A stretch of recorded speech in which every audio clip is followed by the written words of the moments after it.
சதக் சட்னி பேரே ரொம்ப டிஃப்ரெண்ட்டாக இருக்குது இல்லைங்களா? எப்படி செய்யலான்றதை பார்க்கலாங்களா? நானே இது வந்து இன்ஸ்டாகிராமில் தான் வந்து ஸ்க்ரால் பண்ணிட்டு இருக்கும்போது சதக் சட்னின்னு சொல்லி வந்தது. இது என்னடா சதக் சட்னி அப்படின்னு சொல்லிட்டு ஒரு டைம் ட்ரை பண்ணலாம் அப்படின்னு சொல்லிட்டு ட்ரை பண்ண விஷயம் தான் இது. அவங்க வந்து 4 தக்காளி ஆட் பண்ணியிருந்தாங்க. நான் எக்ஸ்ட்ரா 2 தக்காளி போட்டு 6 தக்காளி ஆட் பண்ணிட்டேன்.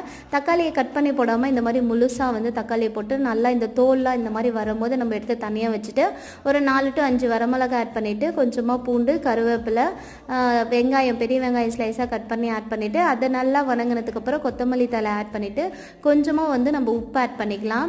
நான்லாம் வந்து சின்ன பிள்ளையாக இருக்கும்போது உரலில் தான் வந்து சட்னியோ தேங்காய் அரைக்கிறது எல்லாமே பண்ணுவோம், மிக்ஸி கிடையாது.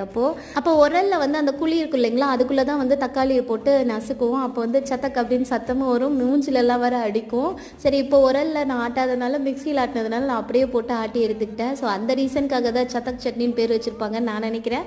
நீங்கள் என்ன நினைக்கிறீங்கன்றதை மறக்காமல் கமெண்ட் செக்ஷனில் கமெண்ட் பண்ணுங்கள்.